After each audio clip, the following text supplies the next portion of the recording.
শাইখ, আমার প্রশ্ন শাইখ ওই তয়ফাতুল মানসুরা বিষয়টা নিয়ে আর কি।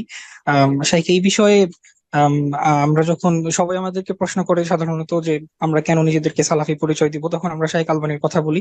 এছাড়া আপনার কথাও বলি, যে আপনি বলেছেন ওই যে যখন বিদাতীদের পরিবেশটা থাকবে না, তখন আমরা শুধু মুসলিম পরিচয় দিলেই হয়ে যাবে। কিন্তু তখন তারা আবার পাল্টা আমাদের প্রতি প্রশ্ন করে, এবং এই ক্ষেত্রে তারা ডক্টর জাকির নায়েকের একটা উদ্ধৃতি দেয়।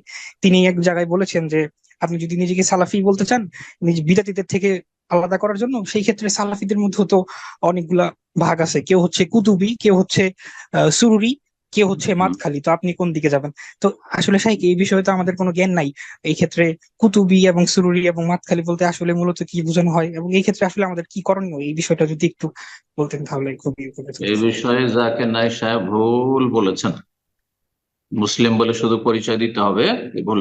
মুসলিম বলে তখন পরিচয় দেবো যখন হানাফি, শাফি, মালিক, হাম্বলি, নকশবন্দি, চিস্তি, কাদেরি, মুজাদ্দিদি আর রেফাই, আর তারপরে আপনার এইসব ইখওয়ানি, জামাতি, তবলিগি না থাকবে। সমস্ত এই সব ফিরকাগুলি যখন এক হয়ে যাবে, এদের নামগুলো মানুষের সাথে সম্পর্কিত বা স্থানের সাথে সম্পর্কিত, এইসব নামগুলি যখন তারা মুছে ফেলবে, তখন বলবো যে আমরা সবাই মুসলিম।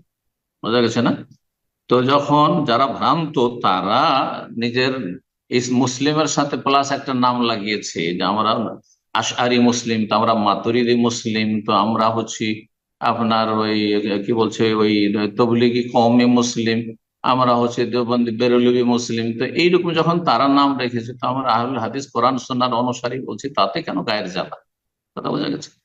সুতরাং ভেজালের মধ্যে খাঁটিকে চিহ্নিত করার জন্য প্রয়োজন আছে, কিন্তু যেখানে ভেজাল নাই, যেমন সৌদি আরবে ভেজাল নাই, সেখানে যদি যেখানে সেখানে আহলুল হাদিস নাম বলার কোনো প্রয়োজন নেই। আহ, কোনো প্রয়োজন নেই, আলহামদুলিল্লাহ, এখানে ভেজাল নেই। কিন্তু যেখানে ভেজাল থাকবে, সেই ভেজালের মধ্যে খাঁটিকে অবশ্যই চিহ্নিত করতে হবে।